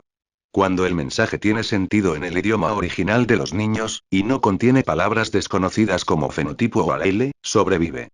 En vez de imitar fonéticamente los sonidos, cada niño reconoce cada palabra como miembro de un vocabulario finito y escoge las mismas palabras. Aunque muy probablemente pronunciada con un acento diferente, cuando las pasa al otro niño. El idioma escrito es también autonormalizante, porque los garabatos sobre el papel, sin importar cuánto puedan diferir en detalle, son todos tomados de un alfabeto finito de, digamos, 26 letras. El hecho de que los memes puedan desplegar algunas veces una muy alta fidelidad, debido a procesos autonormalizantes de este tipo, es suficiente para responder algunas de las objeciones más comunes que surgen en contra de la analogía meme/gen. En cualquier caso, el objetivo principal de la teoría del meme, en esta temprana etapa de su desarrollo, no es proporcionar una teoría exhaustiva de la cultura, a la par de la genética de Watson y Crick, los descubridores de la molécula del ADN. Mi propósito original al defender a los memes, de hecho, era contradecir la impresión de que el gen era el único darwiniano del pueblo, una impresión que en mi libro El gen egoísta, estaba de otra manera en riesgo de afirmar. Peter Richardson y Robert Boyd enfatizan el punto, en el título de su valioso y profundo libro, no solo mediante los genes, aunque ellos dan razones para no adoptar la palabra meme, prefiriendo en vez variantes culturales.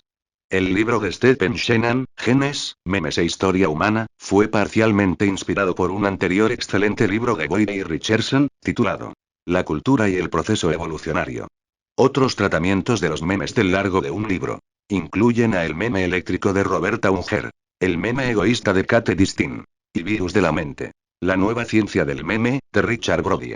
Pero es el libro de Susan Blackmore, titulado La máquina meme, el que ha empujado a la teoría memética más lejos que cualquier otro. Ella repetidamente visualiza un mundo lleno de cerebros, u otros receptáculos o conductos, como las computadoras o las bandas de frecuencias de radio, y a los memes abriéndose paso a codazos para ocuparlos. Como en el caso de los genes de una piscina genética. Los memes que prevalezcan serán aquellos que sean buenos en lograr ser copiados. Esto puede ser porque ellos tengan un directo atractivo. Como, presumiblemente, tiene el meme de la inmortalidad para algunas personas. O puede ser porque ellos florecen en la presencia de otros memes que ya se han convertido en numerosos en la piscina memética. Esto da lugar a complejos de memes o memeplejos. Como es usual con los memes, nosotros ganamos entendimiento regresando al origen genético de la analogía. Por propósitos didácticos, yo trate a los genes como si ellos fuesen unidades aisladas, actuando independientemente. Pero, por supuesto, ellos no son independientes los unos de los otros, y este hecho se demuestra a sí mismo en dos cimas. Primero, los genes están linealmente hilados a lo largo de los cromosomas. Y en consecuencia, tienden a viajar a través de las generaciones en la compañía de otros genes que ocupan vecinas ubicaciones cromosomáticas. Nosotros los doctores llamamos a este tipo de unión, y no diré más sobre esto, porque los memes no tienen cromosomas, aleles, ni recombinación sexual.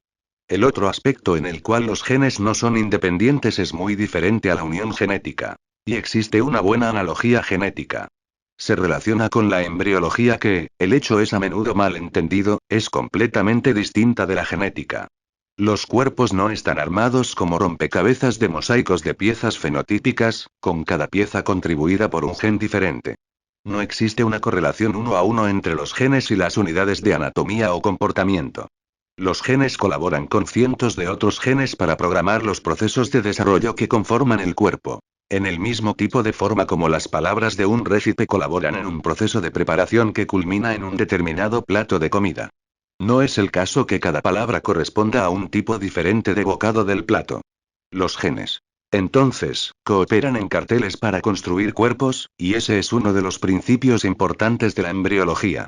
Es tentador decir que la selección natural favorece a los carteles de genes mediante un tipo de selección de grupos entre carteles alternativos. Eso es confusión. Lo que realmente sucede es que los otros genes de la piscina genética constituyen una gran parte del ambiente en el cual cada gen es seleccionado versus sus aleles.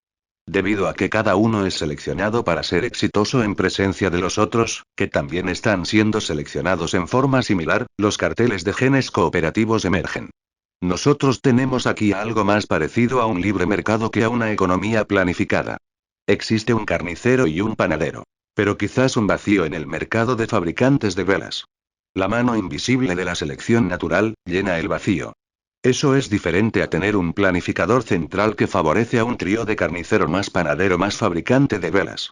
La idea de carteles cooperadores ensamblados por una mano invisible resultará primordial para nuestro entendimiento de los memes religiosos y en cómo ellos funcionan. Diferentes tipos de carteles de genes emergen en diferentes piscinas genéticas. Las piscinas genéticas de los carnívoros tienen genes que programan a los órganos de los sentidos utilizados para detectar a las presas. Las garras para atrapar a las presas. Los dientes para desgarrar, las enzimas que digieren carne. Y muchos otros genes, todos entonados para cooperar los unos con los otros. Al mismo tiempo, en las piscinas genéticas de los herbívoros, diferentes conjuntos de genes mutuamente compatibles son favorecidos por su cooperación entre ellos. Nosotros estamos familiarizados con la idea de que un gen es favorecido por la compatibilidad con su fenotipo con el ambiente externo de la especie. Desierto, bosque, o cualquiera que sea este. El punto que estoy haciendo ahora es que el gen también es favorecido por su compatibilidad con otros genes de su particular piscina genética. Un gen de carnívoro no sobreviviría en una piscina genética herbívora. Y viceversa. En la visión a largo plazo de la piscina genética de la especie, el conjunto de genes que es barajado y rebarajado por la reproducción sexual, constituye el ambiente genético en el cual cada gen es seleccionado por su capacidad para cooperar. Aunque las piscinas meméticas están menos reguladas y menos estructuradas que las piscinas genéticas, nosotros podemos hablar de una piscina memética como una parte importante del ambiente de cada meme en el memeplejo. Un memeplejo es un conjunto de memes que, aunque no necesariamente sean buenos sobrevivientes por su cuenta, son buenos sobrevivientes en presencia de otros miembros del memeplejo. En la sección previa, dude que los detalles de la evolución de los idiomas sean favorecidos por algún tipo de selección natural. Inferí que la evolución de los idiomas está gobernada en vez, por una deriva al azar. Es simplemente concebible que ciertas vocales o consonantes se desplazan mejor por terrenos montañosos. Y en consecuencia pueden convertirse en característicos de, digamos, los dialectos suizos, tibetanos y andinos, mientras que otros sonidos son apropiados para susurrar en bosques túpidos y en consecuencia son característicos de los idiomas de los pigmeos y de las tribus amazónicas. Pero el ejemplo que cite del idioma que es seleccionado naturalmente, la teoría de que el cambio de vocales grandes podría tener una explicación funcional, no es de este tipo. En vez de eso, tiene que ver con memes ajustándose a memeplejos mutuamente compatibles. Una vocal cambio primero. Por razones desconocidas, quizás una moda de imitar la pronunciación de un individuo poderoso admirado, como supuestamente ocurrió con el origen Lisp, ceceo, español. No importa cómo comenzó el cambio de las vocales grandes. Conforme a esta teoría, una vez que la primera vocal cambió, otras vocales tuvieron que cambiar para reducir la ambigüedad, y así en cascada. En esta segunda etapa del proceso, los memes fueron seleccionados teniendo como telón de fondo a las ya existentes piscinas meméticas, construyendo nuevos memeplejos de memes mutuamente compatibles. Estamos finalmente equipados para pasar a la teoría memética de la religión. Algunas ideas religiosas, como algunos genes, podrían sobrevivir debido a su mérito absoluto. Estos memes sobrevivirán en cualquier piscina memética. Sin importar los otros memes que los rodeen, estoy obligado a repetir. El vital punto de que mérito en este sentido solo significa capacidad para sobrevivir en la piscina. No porta ningún juicio de valor diferente a este. Algunas ideas religiosas sobreviven porque son compatibles con otros memes que ya son numerosos en la piscina memética, como parte de un memeplejo. La siguiente es una lista parcial de memes religiosos que podrían plausiblemente tener valor de supervivencia en la piscina memética, ya sea por su absoluto mérito o debido a su compatibilidad con un memeplejo existente. 1. Usted sobrevivirá a su propia muerte. 2. Si usted muere como un mártir, usted irá a una parte especialmente maravillosa del paraíso, donde usted disfrutará de 72 vírgenes, piense en las desafortunadas vírgenes. 3. Los herejes, blasfemos, y apóstatas deben ser muertos, o castigados. Por ejemplo, con el ostracismo de sus familias. 4. Creer en Dios es una virtud suprema. Si usted encuentra que su fe está vacilando, trabaje duro para restaurarla. Y ruéguele a Dios que lo ayude con su incredulidad. En mi discusión de la apuesta de Pascal, mencioné la extraña asunción que la única cosa que quiere Dios de nosotros es que creamos. En ese momento lo trate como algo extraño. Ahora tenemos una explicación para ello. 5. La fe, creer sin evidencia, es una virtud. Mientras más desafíe su fe a la evidencia, más virtuoso será usted. Los creyentes virtuosos que pueden arreglárselas para creer en algo realmente extraño, soportable o insoportable, frente a los dientes de la evidencia y la razón, son especialmente altamente recompensados. 6. Todo el mundo, incluyendo a aquellos que no tienen creencias religiosas, deben respetarlas con un nivel más alto de respeto automático e incuestionable, que el acordado a otros tipos de creencias. Encontramos esto en el capítulo 1. 7. Existen algunas extrañas cosas, como la Trinidad, la transustanciación, y la reencarnación, que existen para que nosotros no las entendamos. Ni siquiera intente entender una de ellas. Porque el intento puede destruirlas. Aprenda cómo obtener satisfacción en llamarlas un misterio. 8. La música bella. El arte y las escrituras son ellos mismos monolitos autorreplicantes de las ideas religiosas. Algunos de la lista de arriba tienen un valor absoluto de supervivencia y florecerían en cualquier memeplejo. Pero, al igual que los genes, algunos memes solo sobrevivirán sobre el correcto telón de fondo de otros memes, conduciendo a la formación de memeplejos alternativos. Dos religiones diferentes pueden ser vistas como dos memeplejos alternativos. Quizás el Islam es análogo a un complejo genético carnívoro. Y el budismo a uno herbívoro. Las ideas de una religión no son mejores que las de otra en ningún sentido absoluto. En la misma forma que los genes carnívoros no son mejores que los herbívoros. Los memes religiosos de este tipo no necesariamente tienen ninguna actitud absoluta para la supervivencia. Aún así, son buenos en el sentido de que ellos florecen en presencia de otros memes de su propia religión. En este modelo, el catolicismo romano y el islam, digamos, no fueron necesariamente diseñados por personas individualmente, sino que evolucionaron como colecciones alternativas de memes que florecieron en presencia de otros memes del mismo memeplejo. Las religiones organizadas son organizadas por las personas. Por sacerdotes y obispos, rabinos, imanes y ayatolas. Pero para reiterar el punto que hice con respecto a Martín Lutero, eso no quiere decir que ellas fueron concebidas y diseñadas por personas. Inclusive donde las religiones han sido explotadas y manipuladas para el beneficio de individuos poderosos, permanece la fuerte posibilidad de que las formas detalladas de cada religión hayan sido largamente moldeadas por evolución inconsciente. No por la selección natural genética, que es demasiado lenta para explicar la rápida evolución y divergencia de la religión. El rol de la selección natural genética en esta historia, es proveer al cerebro con sus predilecciones y parcializaciones, la plataforma de hardware y el sistema de software de bajo nivel, que forman el telón de fondo de la selección memética. Dado este telón de fondo, la selección natural memética de algún tipo me parece a mí que ofrece un plausible relato de la detallada evolución de religiones particulares. En las primeras etapas de la religión antes de convertirse en organizadas, sobreviven memes simples, en virtud a su atractivo universal para la psicología humana. Aquí es donde se sobreponen la teoría memética de la religión y la teoría psicológica de la religión como subproducto. Las etapas posteriores. Cuando la religión llega a ser organizada, elaboradamente y arbitrariamente diferente de otras religiones, son manejadas completamente bien por la teoría de los memeplejos, carteles de memes mutuamente compatibles. Esto no descarta el adicional rol de la manipulación deliberada por parte de sacerdotes y otros. Las religiones probablemente están, por lo menos en parte, inteligentemente diseñadas, al igual que las escuelas y las modas del arte. Una religión que fue inteligentemente diseñada, casi en su totalidad, es la cientología, Scientology, pero sospecho que esto es excepcional. Otro candidato para una religión puramente diseñada es el mormonismo. Joseph Smith, su emprendedor y mendaz inventor, llegó hasta componer un nuevo libro sagrado completo, el Libro de Mormón, inventando desde cero, una completamente nueva historia estadounidense escrita en un falso inglés del siglo XVII.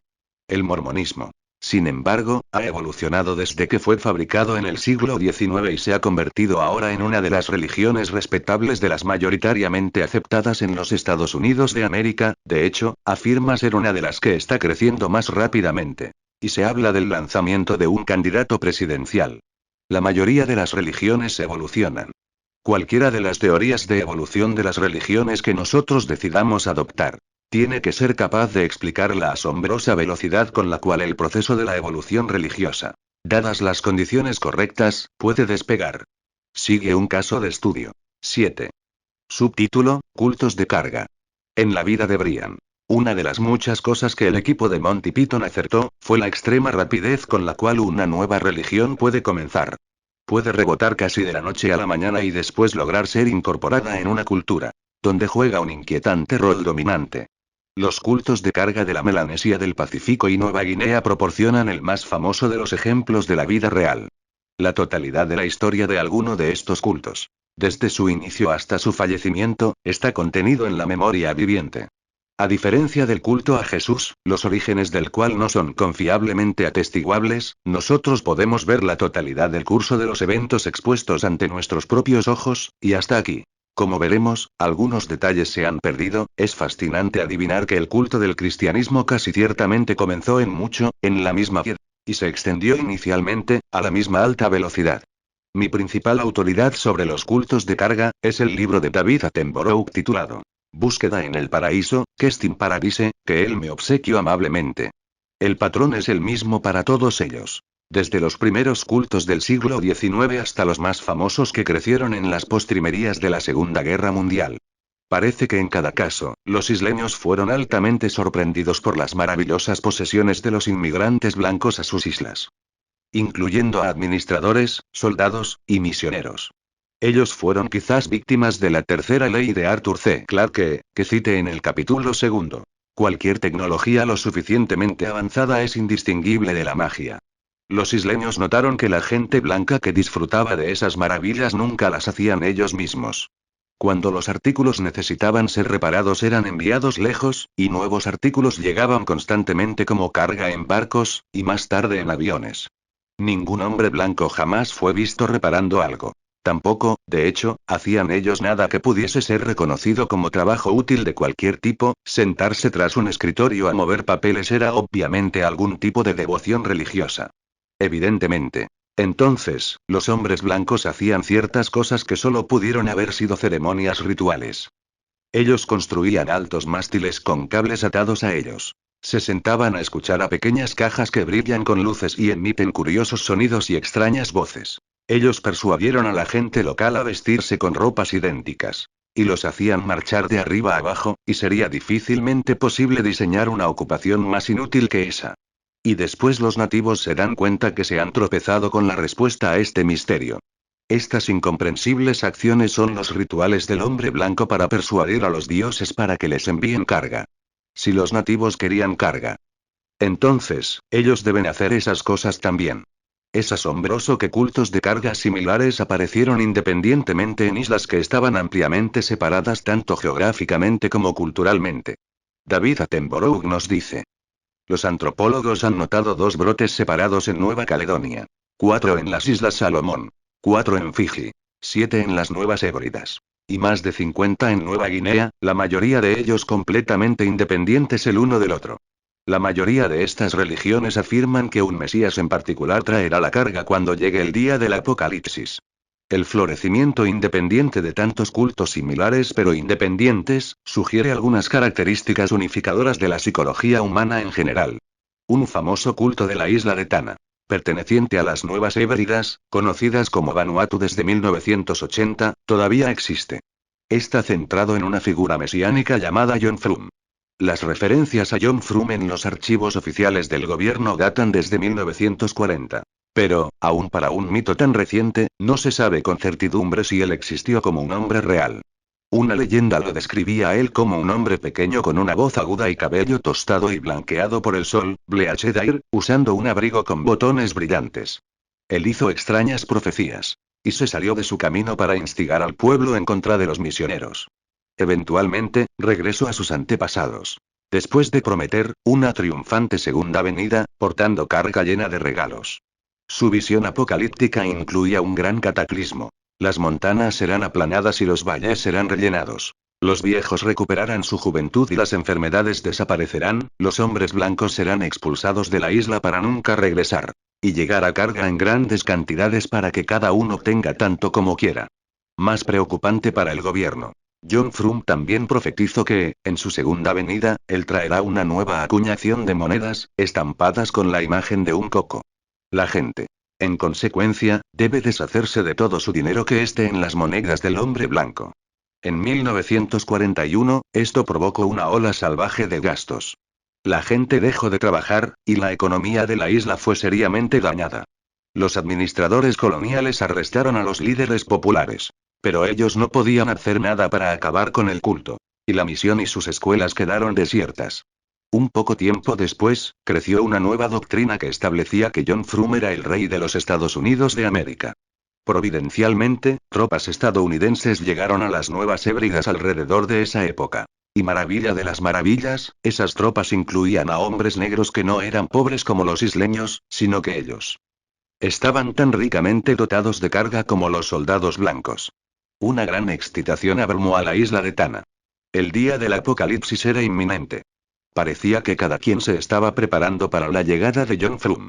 Uno de los líderes dijo que John Frum vendría de los Estados Unidos de América por avión y cientos de hombres comenzaron a limpiar las malezas del centro de la isla para que el avión tuviese una pista donde aterrizar. La pista de aterrizaje tenía una torre de control de bambú, con controladores de tráfico aéreo usando facsímiles de orejeras dotadas de teléfonos, hechos de madera. Había facsímiles de aviones en la pista para actuar como señuelos para atraer al avión de John Frum. En la década de 1950, David Attenborough navegó hasta la isla de Tana con un camarógrafo, Geoffrey Mulligan, para investigar el culto de John Frum. Ellos hallaron abundantes evidencias de la religión y eventualmente les fueron presentados al alto sacerdote llamado Nambas. Nambas se refería a su Mesías familiarmente llamándolo simplemente John, y afirmaba hablar regularmente con él, por radio. Esta radio pertenece John, consistía de una anciana con un cable eléctrico alrededor de su cintura que entraba en trance y balbuceaba sonidos ininteligibles, que Nambas interpretaba como las palabras de John Frum. Nambas afirmaba haber sabido de antemano que Attenborough vendría a verlo a él, porque John Frum se lo había dicho por la radio. Attenborough solicitó ver la radio pero su petición fue, entendiblemente, rechazada. Él cambió el tema y le preguntó si él había visto a John Frum. Nambas asintió vigorosamente. ¿Yo ver él muchas veces como luce él? Nambas empujó su dedo hacia mí. Él se parece a ti. Él tiene cara blanca. El hombre alto. El vivir lejos Suramérica. Este detalle contradice a la leyenda referida arriba de que John Frum era un hombre bajito. Eso es lo que ocurre con las leyendas que evolucionan. Se cree que el día en que John Frum regresará será un 15 de febrero. Pero el año es desconocido. Cada año el 15 de febrero sus seguidores se reúnen para una ceremonia religiosa para darle la bienvenida a John Frum. Hasta ahora él no ha regresado, pero ellos no están descorazonados. David Attenborough le dijo a un devoto llamado Sam. Pero, Sam, han pasado 19 años desde que John dijo que llegaría la carga. Él promete y la carga todavía no llega. ¿No son 19 años mucho tiempo de espera? Sam levantó sus ojos del suelo y me miró. Si tú puedes esperar 2000 años por la llegada de Jesús Cristo, y él no llega, yo puedo esperar más de 19 años por John. El libro de Robert Buckman. ¿Podemos ser buenos sin Dios? Cita la misma admirable respuesta de un discípulo de John Frum.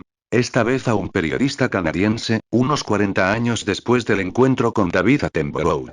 La reina de Inglaterra y su consorte el príncipe Felipe visitaron el área en 1974, y el príncipe subsiguientemente fue deificado en una repetición de un culto como el de John Frum. De nuevo, note cuán rápidamente, los detalles de la evolución religiosa pueden cambiar.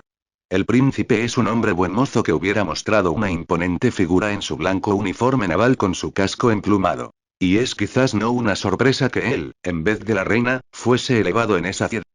Completamente aparte del hecho de que la cultura de los isleños hacía difícil para ellos aceptar a una deidad femenina. Yo no quiero hacer mucho de los cultos de carga del Pacífico Sur.